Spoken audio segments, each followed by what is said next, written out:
Muy buenas. Ahora vamos a abordar, perdón, el segundo video del módulo uno del curso de ventilación mecánica en su edición 2026.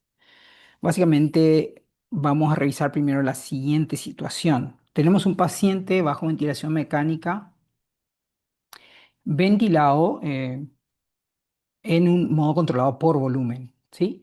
La presión inspiratoria pico muestra en el respirador una cifra que acaba de subir de 24 a 35 centímetros de agua, sin que vos hayas tocado absolutamente nada.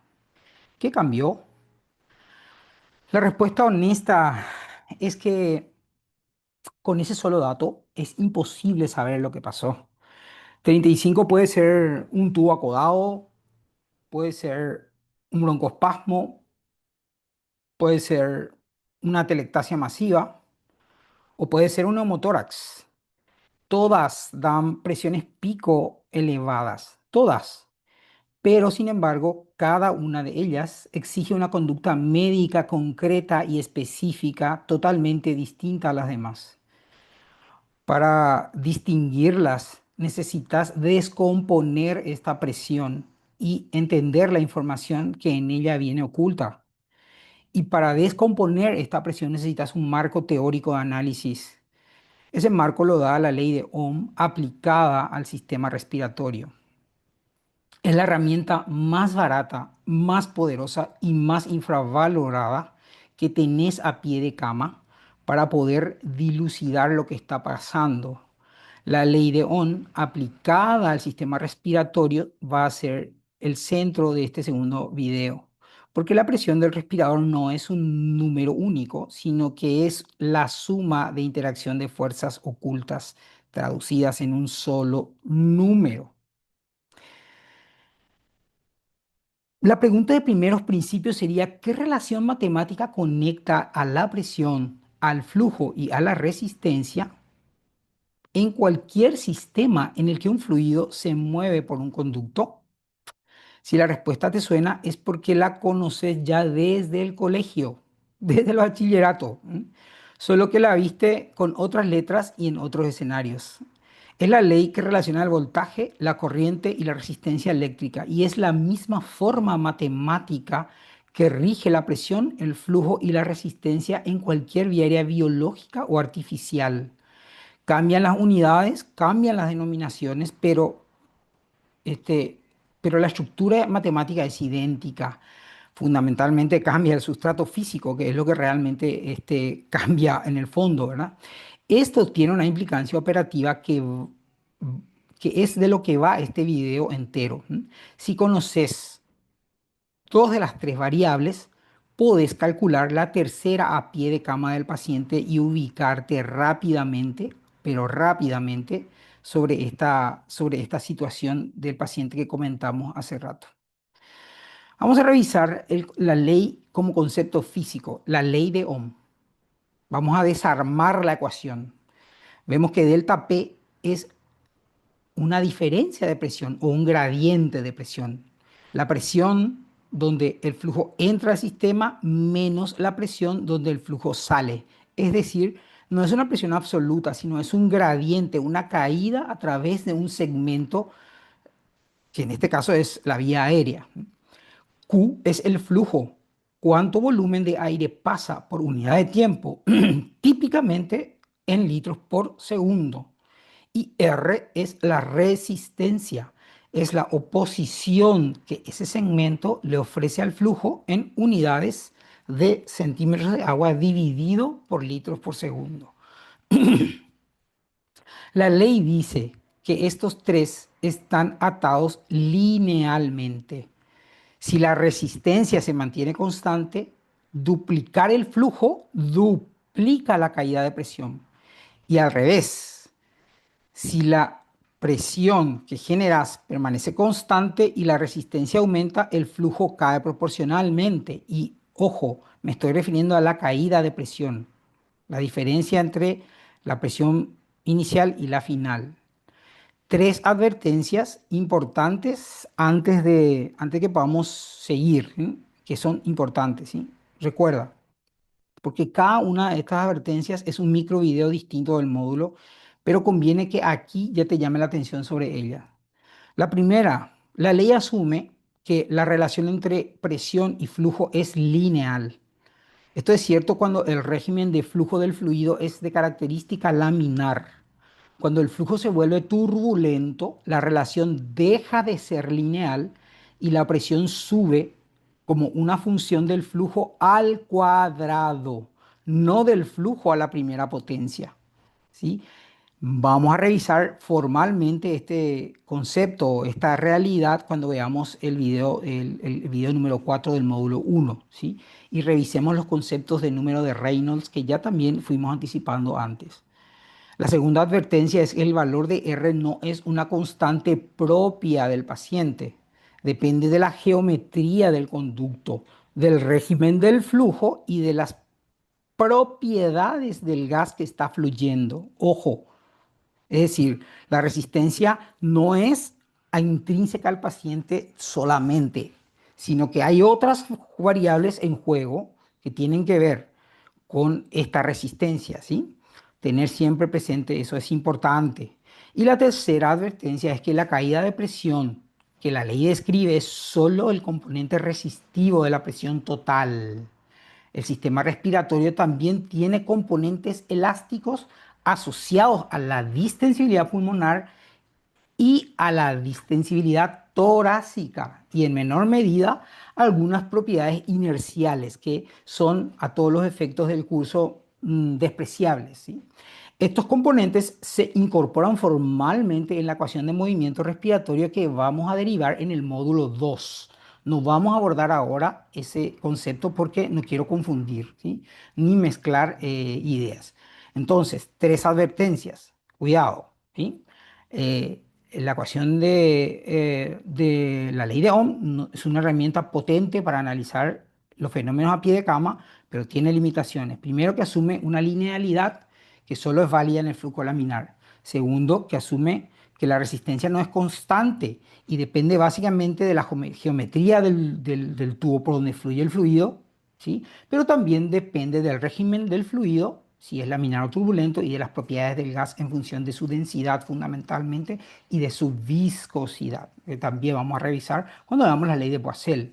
Y la tercera advertencia, repito, es que la caída de presión de la ley que la ley describe, ¿verdad? No es solamente del componente resistivo, sino que es de la presión total a la que hay que adicionar todo ese componente asociado a la distensibilidad pulmonar y de la pared torácica, ¿sí? Entonces hay que tener presente y bien claro esto.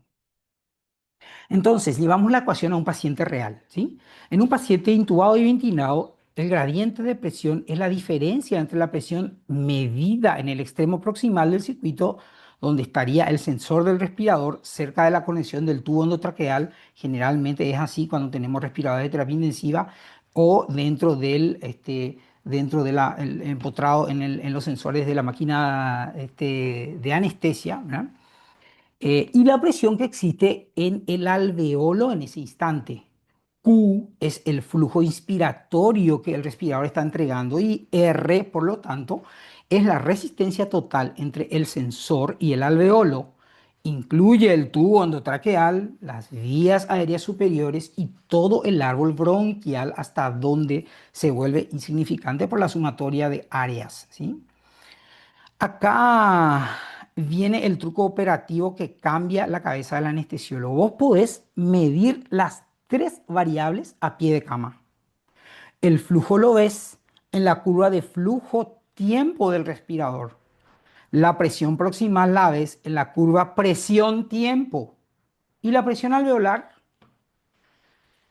que no se puede medir directamente, porque la presión alveolar no se puede medir directamente. Sin embargo, hay una maniobra que puede revelarnos o darnos una idea de cuál es la presión alveolar y la mayoría de los respiradores la tienen en un botón que se llama pausa inspiratoria al final de la insuflación, ¿sí? Ese botón es fundamental y está en todos los respiradores. Las máquinas de anestesia no la tienen, pero después vamos a ver más adelante en los talleres cómo podemos hacer que aparezca o que se nos revele este dato, ¿verdad? Cuando aplicas una pausa inspiratoria, el flujo se interrumpe.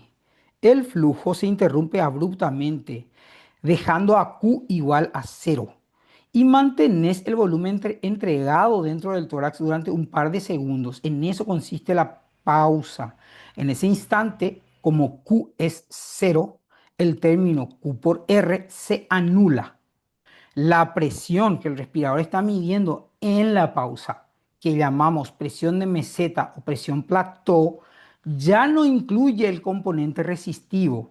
Es solamente la presión que el sistema necesita implementar para mantener el volumen que el pulmón tiene distendido en ese momento y está sobreponiéndose a la elastancia del sistema pulmón caja torácica.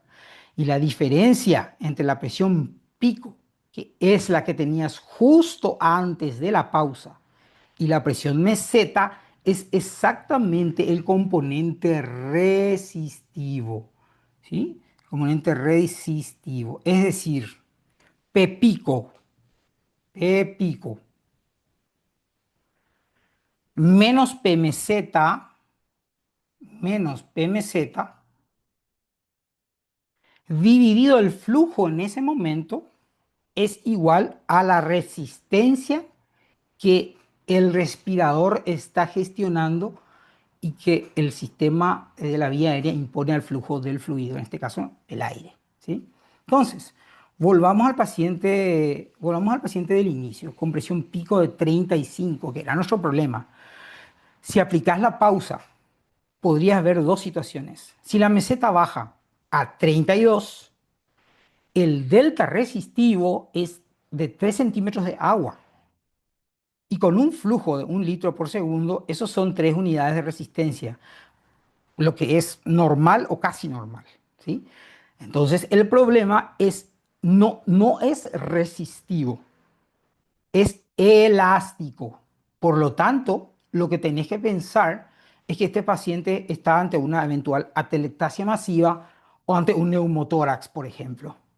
En cambio, si la meseta baja a 18, el delta resistivo es de 17. Con un flujo de 1 litro por segundo, esos son 17 unidades de resistencia, lo cual es una resistencia enorme, muy alta. Por lo tanto, lo que tenés que pensar, ¿sí? O lo que te tiene que venir a la cabeza son eventos que estén aumentando la resistencia, como por ejemplo un tubo acodado, un tapón mucoso que está obstruyendo el diámetro del tubo, ¿sí? Una obstrucción del lumen de tubo por cualquier razón, por selectivación, etcétera, o un broncoespasmo severo cursando en ese momento. Misma presión pico, sin embargo, dos diagnósticos completamente distintos que van a derivar en conductas médicas completamente diferentes.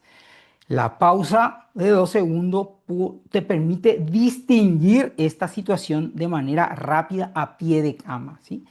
Es potentísimo la herramienta, ¿sí? Esta pausa es una herramienta potente en nuestras manos y que nos permite ubicarnos rápidamente. Si tenemos un proceso resistivo alto, ¿sí? Resistivo alto, hay que investigar totalmente otras cosas que si tenemos un proceso de meseta alta, en donde lo que suponemos que sucede es que hay una alteración del sistema caja-pulmón. Fíjense la importancia y la potencia de este concepto y es sumamente sencillo, ¿sí? Si tenemos un aumento de cargas resistivas, tenemos que pensar en tubo endotraqueal, vías aéreas mayores, árbol bronquial y descartar completamente otras cosas. Sin embargo, si tenemos una meseta alta, ¿sí? O una carga resistiva baja, pero elástica elevada, entonces tenemos que preguntarnos qué está pasando en el parénquima, en la pleura, en la pared o en el abdomen. Hay que descartar completamente otras cosas, atelectasia masiva, neumotórax, eventualmente derrame, edema agudo o una hipertensión intraabdominal, ¿verdad? Que son escenarios que podemos ver con relativa frecuencia en el quirófano asociado a un montón de escenarios clínicos importantes, ¿sí? Entonces, lo que acabas de ver es la maniobra diagnóstica más infravalorada e infrautilizada en el quirófano. Dura 2 segundos, no requiere ningún insumo y te permite discriminar entre dos familias enteras de problemas que requieren razonamientos y acciones médicas diferentes. Si el delta entre la presión pico y la presión meseta es alto, el problema dominante es resistivo. Y las líneas a investigar siguen el recorrido del aire entre el sensor del respirador y los alveolos, como ya hemos visto. El tubo endotraqueal y sus posibles obstrucciones, las vías aéreas mayores, sus secreciones, por ejemplo, árbol bronquial, contorno muscular aumentado, broncoespasmo, etcétera. Los diagnósticos a descartar son otros, ¿no? Entonces, sin embargo, los diagnósticos pero sin embargo, perdón, sin embargo, si el delta es bajo, pero la presión meseta queda alta, el problema dominante es elástico, no resistivo. Y las líneas a investigar pasan al sistema caja-pulmón, parénquima, posibles alteraciones en el parénquima, atelectasias masivas, un derrame pleural, un hemotórax, etcétera, ¿sí? O una pared torácica con aumento de restricción o una cavidad abdominal con una presión intraabdominal elevada en el contexto de una videolaparoscopía, por ejemplo. Los diagnósticos a descartar son atelectasia masiva, neumotórax, derrame pleural significativo, edema pulmonar agudo, ¿sí? O un aumento de presión intraabdominal excesiva por neumoperitoneo, ¿verdad? Este caso se aplica a cualquier paciente, en cualquier modo ventilatorio con pausa disponible, ¿sí? Y en cualquier escenario perioperatorio. Es el caso paradigmático de razonar de los primeros principios en vez de aplicar protocolos rígidos, ¿sí? El protocolo te diría, si P pico mayor a 30 considere, y te listaría 10 cosas. La ley de Ohm te dice, aplica pausa, dividir el problema en dos, es más simple, es más rápido y discrimina muchísimo, pero muchísimo mejor el problema y la situación, ¿sí? Entonces, la P pausa separa el problema en aumentos de cargas resistivas o aumento de cargas elásticas y es por eso importantísima y nos permite aplicar la ley de Ohm, ¿sí? De manera racional en el quirófano, ¿sí? Entonces, cierro diciendo, insistiendo, no memorices, razoná. No memorices valores absolutos de resistencia normal, ¿sí? Que rondan 1 o 2 centímetros de agua sobre el litro por segundo en el adulto sano y suelen ser de 5 a 15 en el patrón obstructivo, ¿sí? Estos valores no te van a ayudar mucho en la práctica. Lo que importa es el cambio relativo de delta resistivo de tu paciente comparado con sí mismo 20 minutos antes. No memorices el número de unidades de la resistencia ni la conversión exacta. Lo que importa es saber qué estás midiendo, cuántos centímetros de agua se necesitan para empujar 1 litro por segundo de aire y que ese número cambia con la geometría y con el flujo. Lo único que tenés que llevarte es la operación mental. P pico es una suma de PMZ, o sea, P pico es una suma, PMZ aísla el componente elástico y P resistivo el componente resistivo. La diferencia entre las dos, dividida por el flujo, es la resistencia, la diferencia entre P pico y PMZ, ¿sí? 2 segundos de pausas, dos diagnósticos posibles, dos razonamientos completamente diferentes.